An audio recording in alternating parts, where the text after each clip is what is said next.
Hello, एक बुरी खबर है। वो सीडी किसी और के हाथ लग गई है। एक नया ब्लैकमेलर।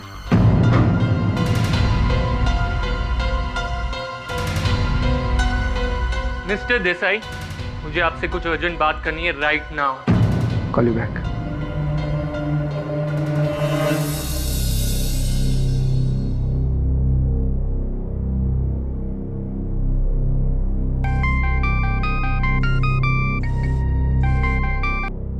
हेलो, कैसी हो मैडम? कौन? हर कोई मुझसे यही सवाल करता है और मैं सबको एक ही जवाब देता हूँ। नाम जानकर क्या करोगे मैडम? काम सुनो। वैसे तो आपकी चोरी के किस्से अदालत तक पहुँच चुकी है, लेकिन पूरी दुनिया के सामने नहीं। कौन हो तुम? पूरी दुनिया देखेगी आपकी करतूत और आप बन जाओगी इंटरनेशनल चोरनी। नहीं, तुम ऐसा नहीं कर सकते। और वो वीडियो तो राजेश के पास था ना? राजेश तो मर चुका है, तो तुम कौन हो? फिर वही बेकार की बात। अरे कौन जिंदा है कौन मर गया ये इम्पोर्टेंट नहीं है मैडम। इम्पोर्टेंट ये है कि आज रात 15 लाख रुपए लेकर जॉगर्स पार्क के पीछे वाले कोस्टा विला आ जाना, नहीं तो कल सुबह तक पूरी दुनिया के सामने आपकी चोरी के किस्से मशहूर हो जाएंगे।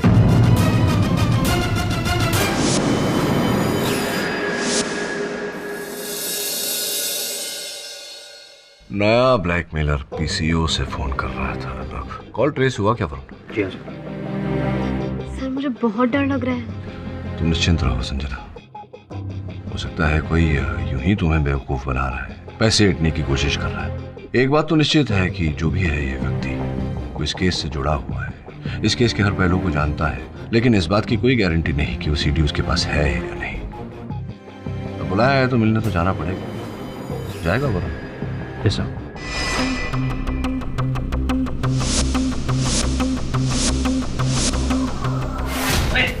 तेरी हिम्मत कैसे हुई इस घर पे कदम रखने की? मुझे पता नहीं ये घर अब मेरा है, मेरा। देख अशोक, मैं ना तेरी मुंह नहीं लगना चाहती। मेरा कुछ जरूरी सामान रखा है इस अलमारी में। ओए खबरदार अशोक, मेरा सामान। खबरदार, तेरी सारे पैतरे समझ रहा हूँ मैं। राजेश के बैंक के पेपर्स मारने आई है ना तू, ताकि सब कुछ तू हथिया सके। सामान रखा है मेरा वहाँ पे। चुप! खबरदार, अगर एक कदम भी आगे बढ़ाया, चल निकल निकल। और आज के बाद इस घर के आसपास नजर भी नहीं आना। नहीं तो टांग तोड़ के तेरे हाथ में दे दूंगा। चल।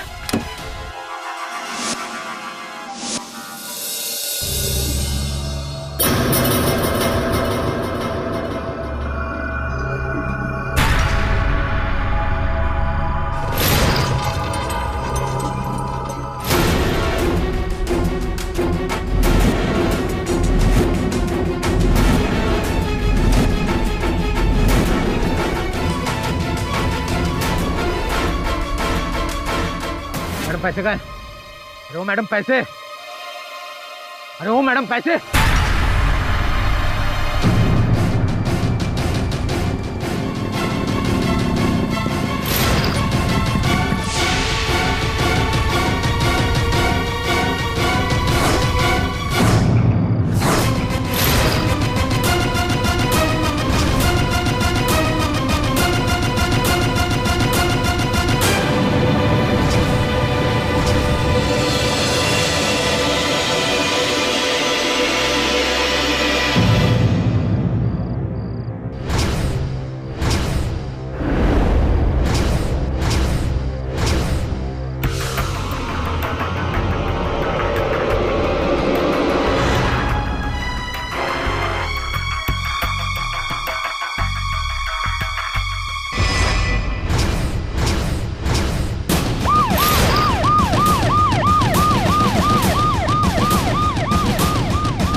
ये देखिए,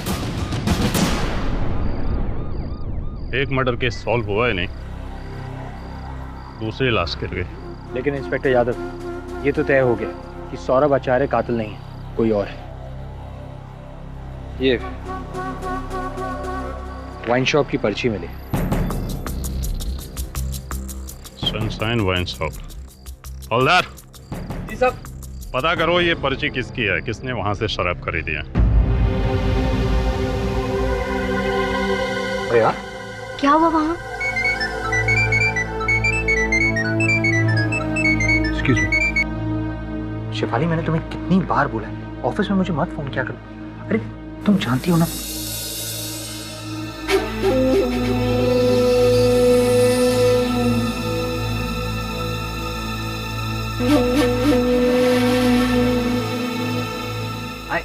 आई लव यू यार। Okay bye. आप अभी तक गई नहीं? जब तक मुझे ब्लैकमेलर का पता नहीं चलेगा मुझे नींद नहीं आएगी। वरुण, क्या हुआ वहां पर? वो वरुण, क्या सुन रहा हूँ? रूपल की हत्या हो गई? क्या?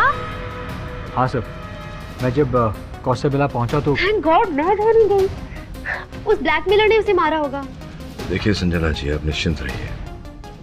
किसने किसको मारा ये तो तहकीकात के बाद ही पता चलेगा। आप जाइए, घर जाइए, और अगर आपको किसी ब्लैकमेलर का या कोई धमकी भरा फोन आता है तो मुझे सूचित कीजिए।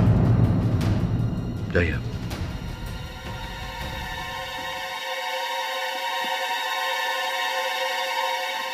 वरुण, क्या हुआ? क्या तू गया? क्या हाँ, कुछ मिला? सर एक वाइन शॉप की पर्ची मिली थी, मैंने इंस्पेक्टर यादव को दे दी, और फिर जब मैं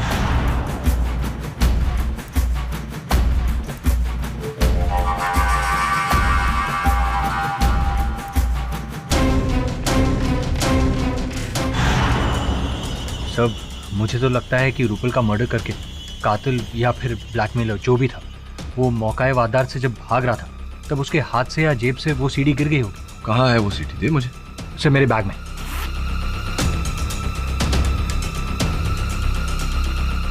सर वो सीडी मैंने डायरी के बीच में रखी थी और वो डायरी इस बैग में थी। पता नहीं डायरी कहाँ गायब हो गई। डायरी गायब नहीं हुई है, डायरी गायब कर दी गई है, और गायब करने वाली अभी अभी कुछ समय पहले वहीं बैठी थी जहाँ तू बैठा है। क्लेप्टोमेनिया।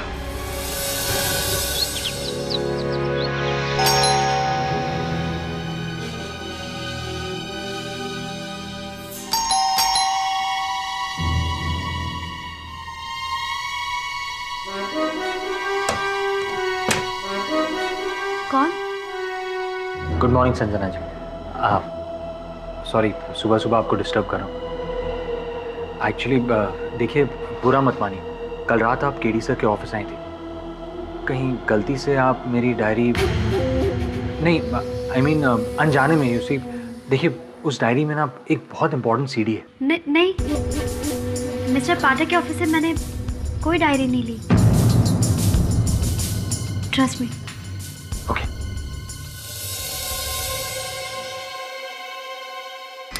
हाँ सावंत, पता किए थे वाइन शॉप का? शाबाश, चलो गाड़ी निकालो।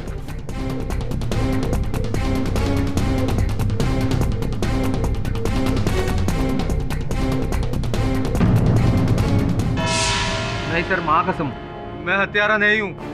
इतना कबूल करता हूँ कि मैं रूपल जी को ब्लैकमेल कर रहा था। हाँ भाई, ब्लैकमेल कर रहे थे, हत्या आपने की, यही सब तो किया आपने। राजेश के साथ पहले से आप उसके धंधे में जुड़े हुए थे। जी नहीं पाठक जी, मैं तो दरअसल राजेश से मिलने जब मैं गोराई बीच पर पहुंचा तो वो मरा हुआ था,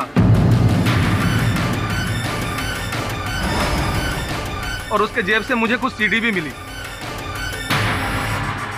मुझे पता था 15,000 रुपए कमाने वाला मेरा भाई राजेश अमीर लोगों को ब्लैकमेल करके खुद इतना अमीर बना।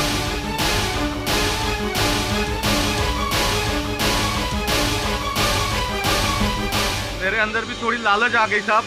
जैसा मैंने किसी का खून नहीं किया, और रूपल जी से मिलने जब मैं तय वक्त पर पहुंचा तो वो मरी पड़ी थी साहब। आप ही के साथ ऐसा क्यों होता है कि जब आप पहुंचते तो लाश वहां पहले से पड़ी होती है? मतलब नहीं हो रहा कुछ मुझे। और ये राजेश जी के मृत्यु के बाद तो उनकी पूरी धन संपत्ति, मकान इत्यादि सबके मालिक आप ही बन बैठे हैं। तो ये है आपकी हत्या का मकसद? आपने सोचा रोज अपने भाई से 200-400 रुपए क्या मांगने, एक ही बार में सफाया करके पूरी धन संपत्ति प्राप्त कर? क्यों? जी नहीं सर, मैंने अमीर बनने का सपना जरूर देखा था, पर मेरे भाई को मार कर नहीं। सर, राजेश की जिस संपत्ति के बारे में आप बात कर रहे हैं उस पर मुझसे ज्यादा किसी और की नजर थी। अच्छा, किसी और की? रियली? किसकी बताइए। कल रात को भी जबरदस्ती घर में घुसकर अपना हक जताने आई थी। वो सामने बैठी है, मेरी भाई की प्रेमिका। कौन? मीरा?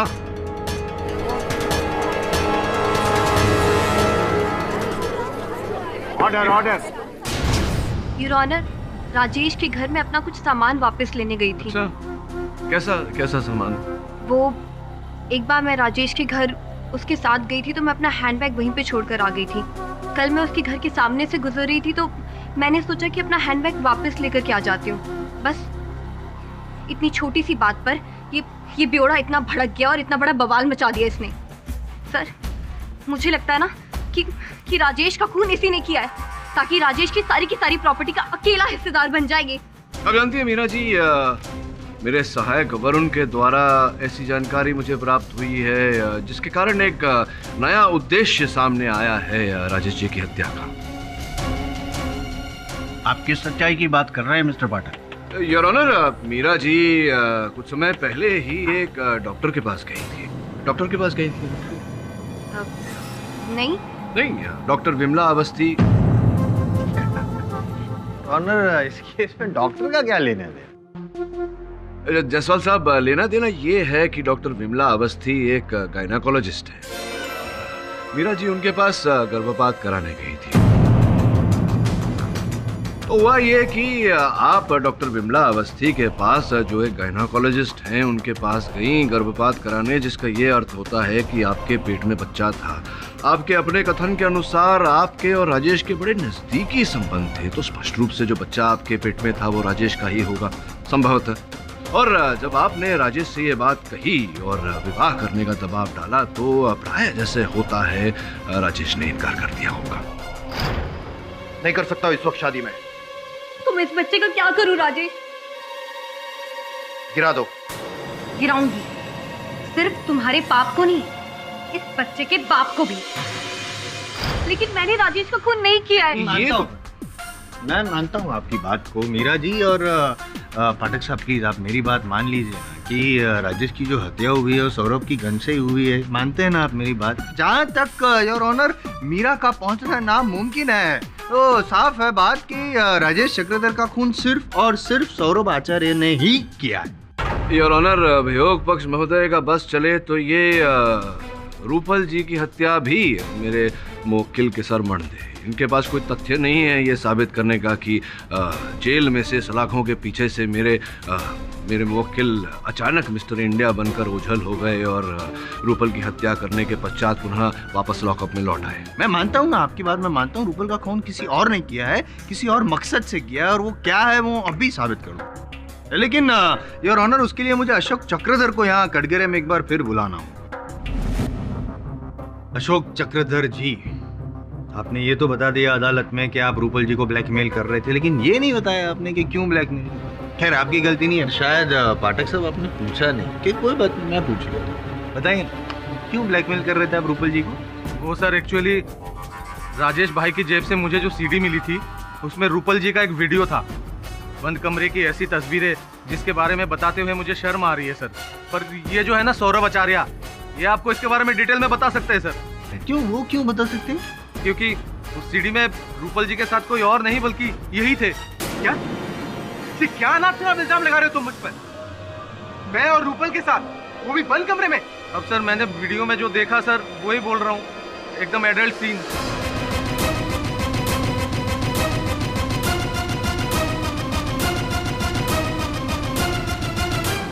अरे जायसवाल साहब, ये आप इतने वरिष्ठ वकील हैं, आप तो जानते हैं कि केवल कथन देने से कुछ नहीं होता, साथ में प्रमाण भी होना चाहिए। ये आपने पूछा नहीं अपने गवाह से कि वो सीडी कहाँ है? कोई बात नहीं, मैं पूछ लेता हूँ, कहाँ है वो सीडी? सर वो सीडी एक्चुअली खो गई सर। खो गई? सर रूपल जी का लाश देखकर जैसे ही मैं हक्का वक्का वहां से भागा तो वो रास्ते में कहीं मेरे पॉकेट से गिर गई सर।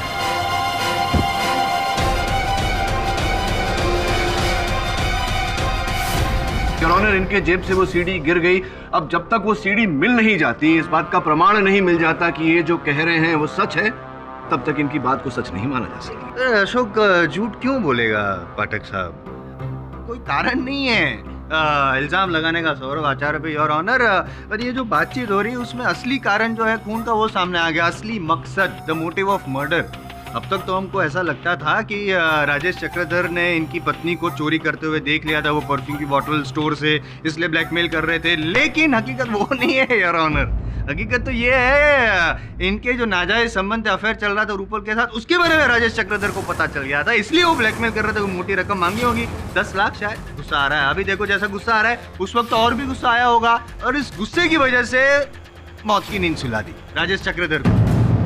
और योर ऑनर, जहाँ तक इनके जो संबंध थे रूपल जी का, उनके दोनों के नाजायज संबंध का सवाल है, तो मैं यूं ही नहीं कह रहा हूँ। जिस न्यूज चैनल में दोनों काम करते थे, उस न्यूज चैनल के कुछ कलीग्स भी आए हुए हैं। और सबसे बड़ी बात, खबरदार न्यूज चैनल के ओनर सिद्धार्थ देसाई जी फिलहाल हमारे साथ मौजूद है और कोई गर्मा गर्म खबर देना चाहते हैं, ब्रेकिंग न्यूज। योर ऑनर, अगर आपकी परमिशन हो तो यहाँ बुलाओ। Permission granted. Your honour, Saurabh और रूपल मेरी चैनल के बड़े ही होनहार रिपोर्टर थे, लेकिन अब काम के अलावा उनके बीच में क्या रिलेशन थे मुझे नहीं पता। न तो कभी मैंने उसकी जासूसी की है, लेकिन जब भी सौरभ की कैबिन में जाओ, अधिकतर वहाँ पे रूपल भी होती थी।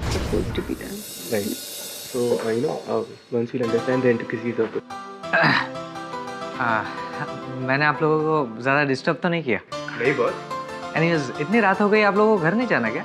जाएंगे बॉस, लेकिन काम खत्म होने के बाद। ओके, ठीक है।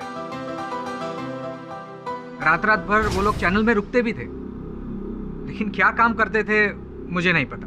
मिस्टर देसाई, आप मेरे बारे में ऐसी बात कर रहे हैं? मेरा और रूपल का सिर्फ और सिर्फ प्रोफेशनल रिलेशन था। रात भर जग के मैं चैनल की टीआरपी बढ़ाने के लिए काम कर रहा था। सौरभ, ये बात मैं ऑलरेडी अदालत में बता चुका हूं, और तुम्हारी काबिलियत पे मुझे कभी भी कोई शक नहीं था। ये बात तुम भी अच्छी तरह से जानते हो, राइट? लेकिन योर ऑनर, जब मैंने रूपल को सौरभ की जगह पे प्रमोट किया तो मयंक ये काफी मुझसे खफा थे। यहां तक कि मेरी कैबिन में भी आए और मुझसे झगड़ने लगे। मिस्टर देसाई, मुझे आपसे कुछ अर्जेंट बात करनी है right now. Call you back. इतने गुस्से में क्यों बात कर रहे हो? लेकिन तो क्या करूं, आपके चैनल का सबसे पुराना रिपोर्टर हूं मैं। सोचा था सौरभ के मर्डर केस में फंसने के बाद मेरे लिए गोल्डन चांस था, पर नहीं, वो चांस आपने रूपल को दिया, जो एक वक्त मेरी असिस्टेंट हुआ करती थी, उसे सीधा मेरा सीनियर बना दिया। ये मैं बिल्कुल सहन नहीं करूंगा मिस्टर देसाई। जिस तरह सौरभ की करियर क्या लाइफ बर्बाद हुई है ना, उसी तरह मैं रूपल की लाइफ भी बर्बाद करके रहूंगा। ऐसा मजा छकाऊंगा उसे कि इस जन्म क्या, अगले जन्म तक याद रखेगी। रूपल जी को मजा चखाने वाले भद्र पुरुष आप ही हैं मयंक जी। नहीं मिस्टर भट्ट, उस वक्त मैं काफी गुस्से में था, इसलिए ऐसा बोल गया। मेरा कुछ ऐसा इरादा नहीं था। अगर आपके सामने आपके जूनियर को प्रमोशन मिल जाए और आप वहीं के वहीं चिपके रहे तो थोड़ा तो बुरा लगता है, पर थैंक गॉड मिस्टर देसाई को रेजिग्नेशन सौंपते ही मुझे एक ओवरसीज चैनल में चीफ न्यूज रिपोर्टर का जॉब मिल गया। हाँ, राइट। अगर मुझसे भूल नहीं हो रही तो ये वही सिंगापुर वाली चैनल है जिसमें मंत्री तिवारी जी के साले साहब की भागीदारी है। अब सीधा मेरे मन में ये प्रश्न उठता है कि ऐसा क्या किया आपने मंत्री तिवारी साहब को प्रसन्न करने के लिए, जिसके कारण उन्होंने आपको वहां सिंगापुर वाले चैनल में चीफ रिपोर्टर की नौकरी देके प्रसन्न नहीं किया? आपकी तो बोलती बंद हो गई। मंत्री जी से पूछता हूँ, तिवारी साहब मयंक को कब से जानते हैं? अब इतना कहाँ याद रहता है, कितने जर्नलिस्ट मिलते रहते हैं, मयंक भी कभी मिला होगा। हाँ, क्योंकि पहले कभी आपको उसके साथ नहीं देखा, तो आजकल बड़ी घोर साठगांठ चल रही है आप दोनों के बीच। मेरे सहायक ने आप दोनों को आपकी गाड़ी में एक साथ देखा और आपने अपने साले साहब के चैनल में बड़ा ऊंचा पद दिलाया है मयंक को। तो क्या कारण है, क्यों इतने दयालु बन रहे हैं आप मयंक पर? इस केस का इससे क्या लेना देना है? ये क्या वाहियात सवाल है जज साहब? नहीं, बिल्कुल उचित प्रश्न किया है मैंने तिवारी जी। योर ऑनर, पिछले महीने ही एक राष्ट्रीय चैनल पर तिवारी साहब ने सौरभ आचार्य से प्रतिशोध लेने की बात की थी। उसके 2 दिन बाद ही राजेश की हत्या हो गई। तो पूरी तरह से संभव है योर ऑनर कि ये पूरी योजना तिवारी साहब ने रची हो, मयंक की सहायता लेकर। मयंक से पहले सौरभ जी के बारे में पूरी जानकारी प्राप्त की हो और फिर एक षड्यंत्र के तहत इनकी गाड़ी से गन निकालकर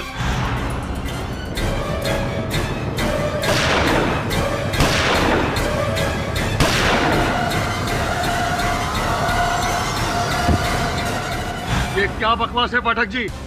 एक तो मुझ जैसे वरिष्ठ मंत्री को यहाँ कटघरे पे खड़ा किया, यही बहुत है। ऊपर से आप मुझ पर घिनौना इल्जाम लगा रहे हो। होश में तो हो आप? हाँ, मैं तो होश में हूँ मंत्री महोदय, लेकिन आप आक्रोश में हैं और इसी आक्रोश के चलते आपने राजेश की हत्या की। और जब रूपल को आपके और मयंक के इस मिलीभगत के बारे में पता चला तो आपने रूपल को भी मरवा दिया। और मयंक ने इस योजना में आपका साथ दिया, इसीलिए आपने अपने साले साहब की चैनल में उसे इतने उच्च पद पर नियुक्त किया या नहीं? केड़ी पाठक, तुझे अंदाजा नहीं है तू किससे पंगा ले रहा है?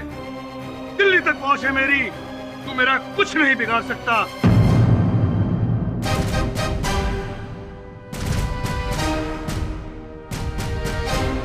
ये जो मुझ पर इल्जाम लगा रहा है ना, तुझे तेरी औकात दिखा कर ही रहूंगा मैं।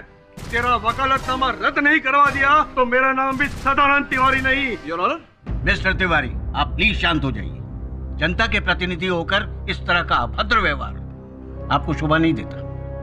यह अदालत तब तक किसी को भी गुनहगार नहीं मानती जब तक आरोप पूरी तरह साबित नहीं हो जाता।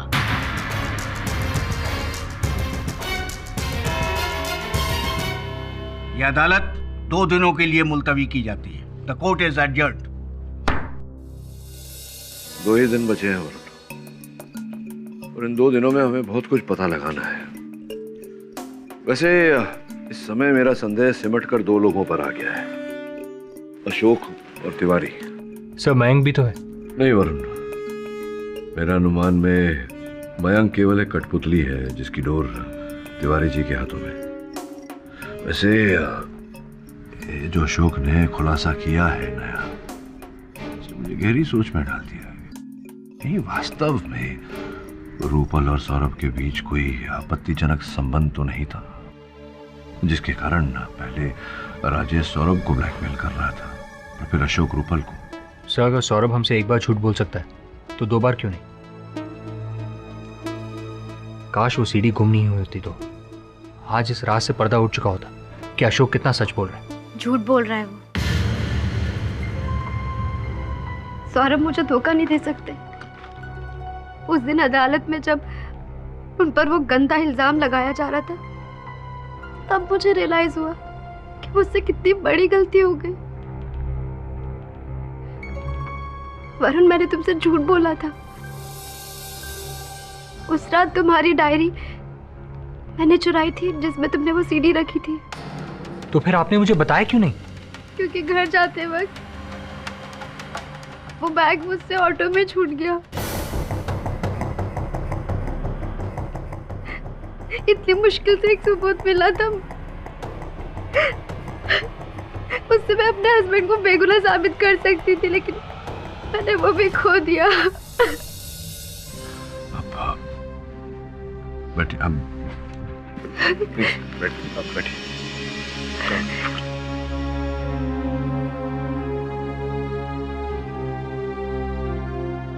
आज मेरी चोरी की आदत की वजह से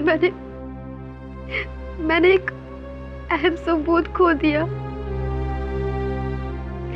लानत है मुझे अपने आप पर। ये लीजिए, आज तक मैंने जो भी चुराया है वो सब लाई हूँ। ये सब आप पुलिस पे दे दीजिए और मुझे जो भी सजा मिलेगी उसके लिए मैं तैयार हूँ।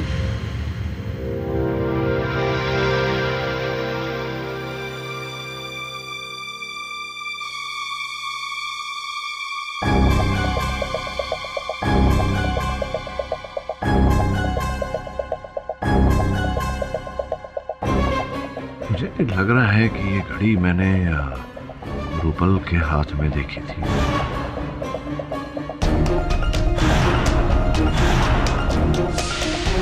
रूपल की घड़ी है, देखी। सेकंड हियरिंग के वक्त मैं रूपल के पास बैठी थी और मैंने उसके बैग से ये वॉच निकाल ली थी।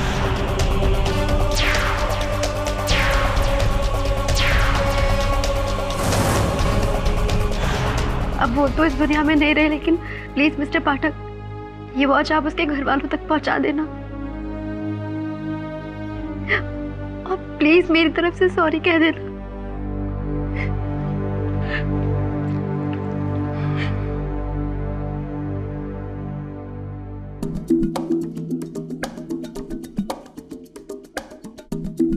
वरुण, इस घड़ी के पीछे एस लिखा हुआ है। अगर एस फॉर सौरभ है तब तो इस घड़ी के सीरियल नंबर से पता लगा कि ये कौन सी दुकान से बिकी थी और इसे किसने खरीदी थी। जी सर। नहीं मिस्टर पाठक, मैं और रूपल सिर्फ एक प्रोफेशनल कलीग थे। हाँ, लेकिन जब उसे मालूम पड़ा कि मैं खबरदार न्यूज़ चैनल छोड़कर एक नया न्यूज़ चैनल ज्वाइन करने वाला हूँ, तो वो मेरे साथ ज़्यादा टाइम स्पेंड करने लगी, क्योंकि वो मुझसे मीडिया की बारीकियाँ सीखना चाहती थी। वो जानती थी कि मुझसे ज़्यादा और कोई भी इस फील्ड में इतना एक्सपीरियंस नहीं है। लेकिन क्यों छोड़ रहे थे आप खबरदार न्यूज़ चैनल? सर, एक्चुअली एक राइवल चैनल ने मुझे डबल पैकेज और अपनी कंपनी में पार्टनरशिप ऑफर की थी। अब आप ही बताइए, इतना ल्यूक्रेटिव ऑफर मैं कैसे छोड़ सकता था? काम तो आपने दिलवा दिया तिवारी जी, पर अब ज्वाइन कैसे करोगे? वो केडी पाठक ने कोर्ट से ऑर्डर लेकर मेरे बाहर जाने पर रोक लगा दी। अब जब तक इस केस का फैसला नहीं हो जाता, मैं सिंगापुर नहीं जा सकता।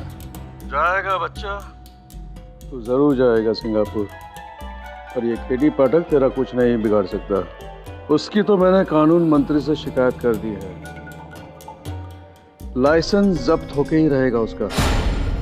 सजा उसी को मिलेगी जिसे हम चाहेंगे, और सजा भी ऐसी वैसी नहीं, सजाए मौत।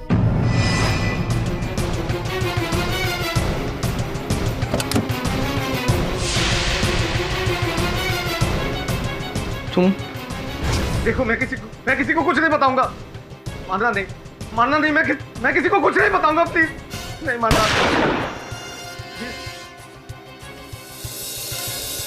सर, अशोक मरा तो नहीं, लेकिन बहुत बुरी तरह घायल हो गया, कोमा में। प्रश्न ये उठता है कि जानलेवा हमला किसने किया उसमें, और उससे भी महत्वपूर्ण क्यों किया? पुलिस क्या कहती है इस बारे में? पुलिस का कहना है कि उन्हें कोई सुराग नहीं मिला, लेकिन मैं आपके लिए बैलिस्टिक रिपोर्ट की कॉपी लेकर आया।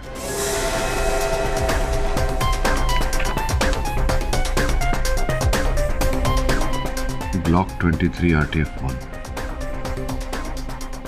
ग्लॉक 23 RTF-1 नहीं। रूपल मर्डर केस की बैलिस्टिक रिपोर्ट कहाँ है? Sir, drawn.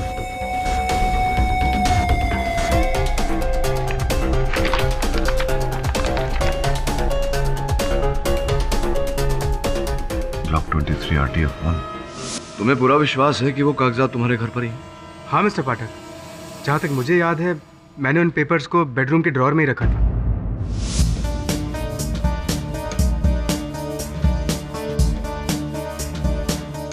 Good job. जैसा कि मैंने सोचा था वैसा ही है।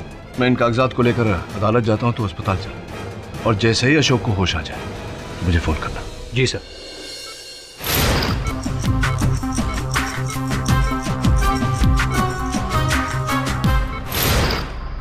मेरे हाथ में कुछ बैलिस्टिक रिपोर्ट्स हैं। प्रथम रिपोर्ट उन गोलियों की है जिनके कारण रूपल की हत्या हुई। इस रिपोर्ट से स्पष्ट होता है कि वो गोलियां ग्लॉक 23 RTF-1 नामक बंदूक से चलाई गई थी। द्वितीय रिपोर्ट, योर ऑनर, उन गोलियों की है जिससे अशोक पर हमला किया गया। इस रिपोर्ट से स्पष्ट होता है कि वो गोलियां भी ग्लॉक 23 RTF-1 से चलाई गई। तृतीय रिपोर्ट, योर ऑनर, उन गोलियों की जिससे राजेश को मारा गया। फर्क केवल इतना है योर ऑनर कि वो बंदूक ग्लॉक 23 RTF-1 का नया प्रतिरूप है, ग्लॉक 23 RTF-2। पाठक साहब, क्या नॉलेज है आपके पास गन की? क्या बात करूं? बात करिए ना, क्यों बात तो आप अभी फिलहाल उसकी बात मत कीजिए। क्या लगा रखा है? RTF, BTF, रेंज 1, रेंज 2, नया पुराना, क्या है योर ऑनर? Time waste. ये सब गन का नॉलेज यहाँ पे अदालत में देखिए क्या साबित करना चाहते हैं? क्या रिश्ता क्या है?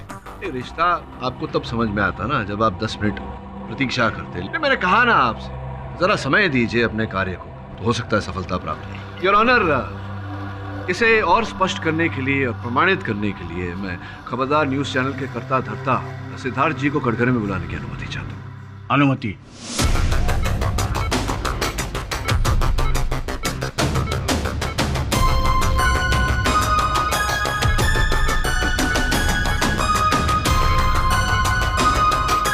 Doctor, doctor. देसाई साहब, बताइए अदालत को कृपया कि सौरभ को अपनी आत्मरक्षा के लिए वो गन आप ही ने दी थी। गन का मॉडल क्या था देसाई साहब? मॉडल, हाँ, लेकिन वो वही गन थी जो पुलिस को कार में से बरामद हुई थी, जिससे राजेश की हत्या हुई, यानी कि हत्या का औजार बैलिस्टिक रिपोर्ट के अनुसार ब्लॉक 23 RTF 2। राइट। ये बताइए कि जो गन आपने दी थी सौरभ को, उसके साथ में गन के कागजात भी दी थे। हाँ? उन कागजातों पर क्यों ऐसा लिखा है कि आपने जो गन सौरभ को दी थी वो ब्लॉक 23 RTF 2 नहीं, ब्लॉक 23 RTF 1 थी, उससे पुराना मॉडल। यानी कि आपने ये पिस्तौल नहीं दी थी उसे आपने ब्लॉक 23 RTF 1 दिया था। वही मॉडल की गन योर ऑनर, जिससे रूपल पर गोलियां चलाई गई, जिसके कारण रूपल की जान गई। वही गन योर ऑनर, जिससे अशोक पर गोलियां चलाई गई, और अशोक इस समय अस्पताल में जीवन और मृत्यु के बीच संघर्ष कर रहा है। क्या मैं सही कह रहा हूं या नहीं? मिस्टर पाठक, मेरी खुद समझ में नहीं आ रहा है आप क्या बोल रहे हैं। खुद बात है देसाई साहब, इतनी सरल सी बात आपको समझ में नहीं आ रही। सिंपल योर ऑनर, जब देसाई साहब ने सौरभ को वो बंदूक दी ही नहीं थी, तो फिर उस बंदूक से सौरभ किसी की हत्या कैसे कर सकता है?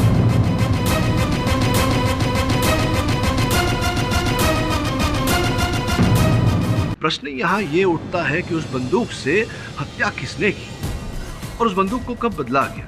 योर ऑनर, स्पष्ट है कि ग्लॉक 23 RTF 2 से, यानी कि इस बंदूक से, नए मॉडल से राजेश को मारा गया, और फिर वो बंदूक इनके गाड़ी में पड़ी हुई बंदूक से बदली गई। किसने बदली? देसाई साहब,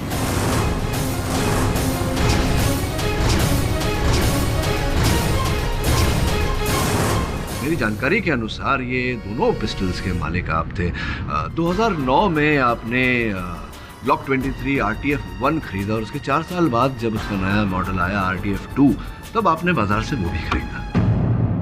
कमाल है मिस्टर पाठक, क्या गन का नया मॉडल खरीदना कोई गुनाह है क्या? नहीं, लेकिन बंदूकें खरीद कर लोगों की हत्या करना ये तो दंडनीय अपराध है देसाई साहब। Mister Pathak, do you have any idea? मैं इतनी बड़ी चैनल चलाता हूँ, सोसाइटी में, मीडिया में मेरी एक इमेज है, और आप ये कह रहे हैं कि ये सारे कत्ल, ये सारे मर्डर्स मैंने किए हैं, और ये सब मर्डर करने के बाद मैं एक ऐसे आदमी को फंसाऊंगा जो मेरी चैनल का इतना बड़ा रिपोर्टर है, नंबर 1 रिपोर्टर है, उसी को मैं फंसाऊंगा? नंबर 1 रिपोर्टर आपके चैनल का अगर जाकर किसी प्रतिद्वंदी चैनल से जुड़ना चाहे, तब तो गुस्सा तो आएगा आपको, जैसे कि आया, और आपने जो किया वो किया। क्या सौरभ चैनल छोड़ने वाला था? आपको पता नहीं था इस बात का? नहीं, इसने मुझे कभी नहीं बताया। हाँ, मैंने मिस्टर देसाई को इसके बारे में कुछ नहीं बताया था। मैंने ये बात सिर्फ रूपल से डिस्क्लोज की थी। इसके अलावा भी और कई सारी ऐसी बातें होंगी जो आपने सिर्फ और सिर्फ रूपल के सामने डिस्क्लोज की होगी। आई एम सॉरी टू से, मैं नहीं कहता, लेकिन शायद लोग सही कहते हैं, और अशोक ने भी जो सीडी में देखा होगा वो शायद सही होगा। अशोक ने तो बहुत कुछ देखा है देसाई साहब, अपने हत्यारे का चेहरा भी देखा है। बस उसके होश में आने की प्रतीक्षा कर रहे हैं हम। जैसे ही वो होश में आ जाएंगे, असल हत्यारे का चेहरा सामने आ जाएगा। तो इंतजार कीजिए मिस्टर पाठक, कौन मना कर रहा है आपको? इंतजार कीजिए, पर मेरी बाल के खाल निकालने पर आप क्यों तुले हुए हैं? केवल वार्तालाप कर रहा हूँ आपसे, भेंट देने का बड़ा शौक है आपको।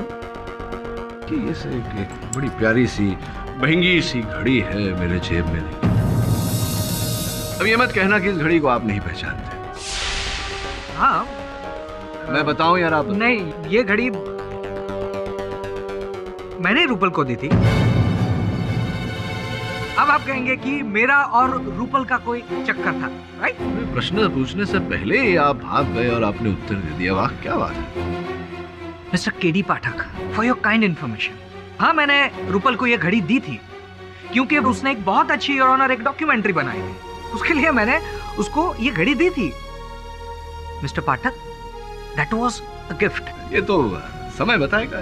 ये बताइए आप कि इस घड़ी के अतिरिक्त आपने और भी भेंट दिए थे, रूपल को दिए थे। पुलिस ने रूपल के घर से ऐसी कई वस्तुएं बरामद की हैं, कीमती नेकलेस, हीरो से जड़े अंगूठी इत्यादि इत्यादि। और तहकीकात करने पर पुलिस ने ये पता लगाया है कि आप ही ने उनके दाम भरे और आप ही ने भेंट स्वरूप दिए थे उन्हें। Mister Pathak, stop it please. Your honour, मैं शादीशुदा इंसान हूँ।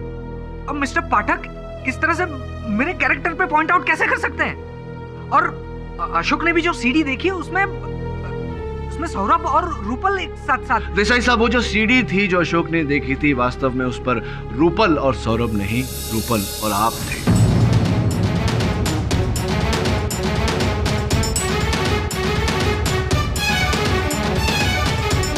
राजेश आपको ब्लैकमेल कर रहा था, आपसे लाखों रुपए ऐंठ रहा था। ओ, सिद्धार्थ बाबू आ गए, क्या बात है। चल अब जल्दी से सीढ़ी निकाल। अरे नहीं सिद्धार्थ बाबू, इतनी जल्दी कैसे दे सकता हूँ? वो सीढ़ी तो मेरे लिए सोने के अंडे देने वाली मुर्गी है। लेकिन तू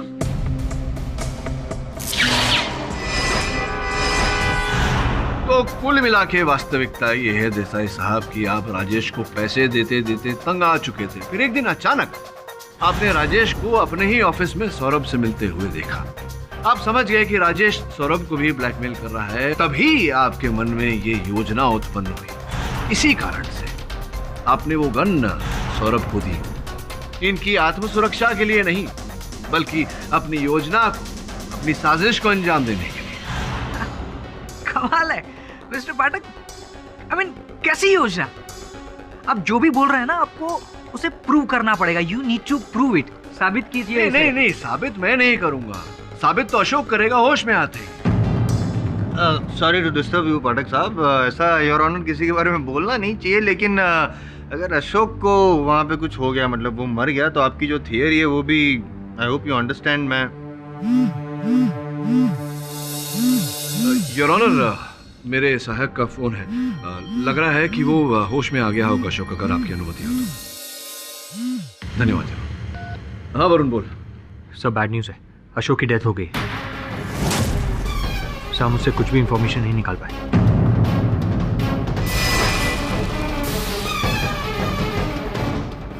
अच्छा, क्या बात है? That's good news Varun. होश आ गया अशोक को?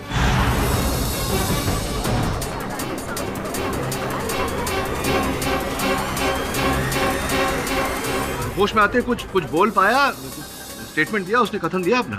सर हाँ, मैं समझ रहा हूँ कि मैं बोल नहीं पा रहा, गोली लगी हूँ, तो किसी का नाम तो लिया होगा। किसका नाम लिया?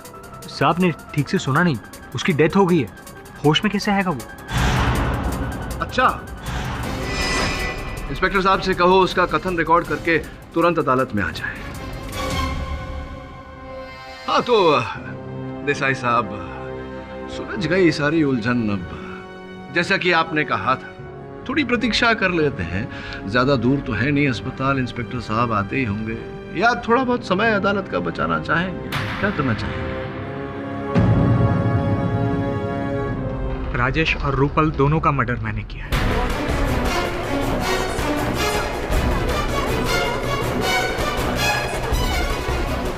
अशोक पर भी मैंने ही हमला किया और सौरभ को भी मैंने ही फंसाया। जब मुझे पता चला कि सौरभ राजेश से मिलने जाने वाला है, मुझे किसी भी कीमत पर वो सीढ़ी चाहिए। तुम्हें जितने पैसे चाहिए उतने पैसे बोलो, लेकिन मुझे आज के आज ये केस रफा दफा करना है, ठीक है?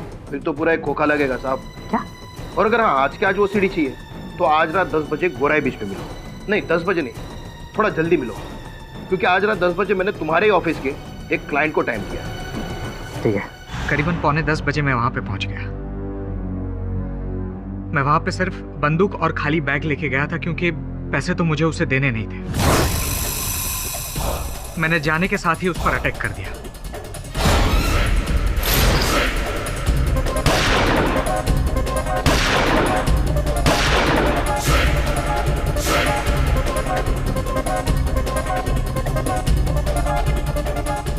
उसको मारने के बाद सीडी ढूंढने के लिए मैंने उसकी जेब की तलाशी ली, लेकिन तभी मैंने एक गाड़ी की आवाज़ सुनी। मुझे पता लग गया कि ये गाड़ी शायद सौरभ की हो सकती है, इसीलिए जाके मैं झाड़ियों में छुप गया। और जैसे ही मौका मिला मैं सौरभ की गाड़ी के पास गया। मैंने सौरभ की गाड़ी खोली और गन एक्सचेंज कर ली।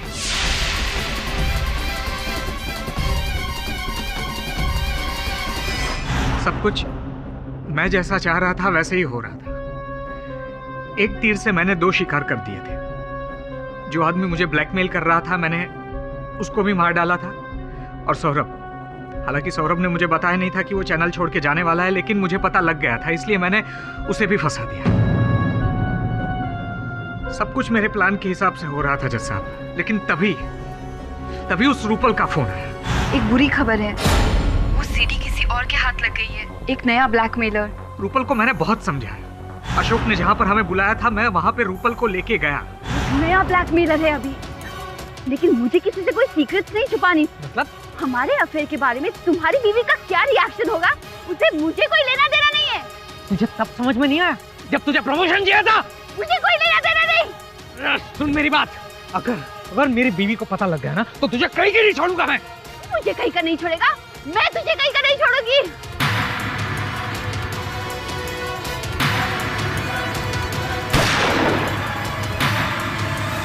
रूपल का मर्डर करने के बाद मैं वहां से भाग सकता था, लेकिन मैं भागा नहीं, क्योंकि मैं जानना चाहता था कि वो ब्लैकमेलर है कौन। और तभी नकाब पहन के वहां पे अशोक आया। रूपल की लाश देख के वो भागने लगा। अशोक, तू? मैंने कोई खून नहीं किया। तू ही रूपल को ब्लैकमेल कर रहा था ना? हाँ? बोल, सीडी किधर है? सीडी कहाँ है? बताऊं। सीडी थी लेकिन लगता है गिर गई। मैं और अशोक सीडी ढूंढने लगे कि तभी वहां पे वरुण आ गया। इसलिए मैं और अशोक बिना सीडी लिए ही वहां से भाग गए। मैंने उसे 3 लाख रुपए दिए सीडी का राज छुपाने के लिए, और ऊपर से और 5 लाख रुपए दिए सौरभ के बारे में झूठी गवाही देने के लिए। देसाई साहब, आपको अशोक को मारने की जरूरत क्यों पड़ी? क्योंकि इतने पैसे देने के बावजूद भी वो मेरा राज खोलना चाहता था। मेरे पास और कोई ऑप्शन नहीं था, इसीलिए मैंने तय किया कि मैं इसका भी खून कर दूंगा।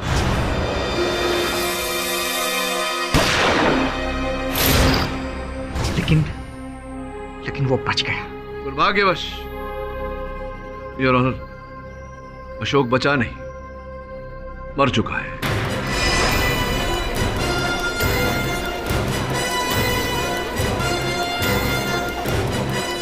आपने एक नहीं 3 खून किए हैं देसाई साहब। अभी तो आपने कहा कि वो मरा नहीं, बच गया है, और उसका स्टेटमेंट।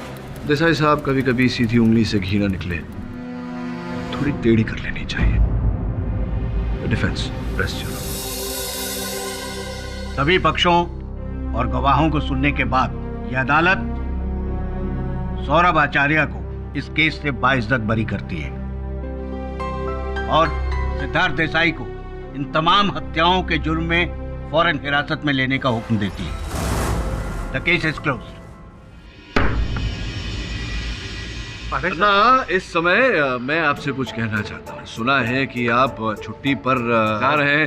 थक गया। क्या बात है। ऑल द बेस्ट आपके सफर के लिए। आप जाकर वहाँ ताज़ी हवा में सांस लीजिए, और आपके यहाँ ना होने से जो ताज़ी हवा यहाँ उत्पन्न होगी हम उसमें सांस लेंगे। क्यों? For more updates, subscribe to our channel, click the show links and enjoy watching the videos.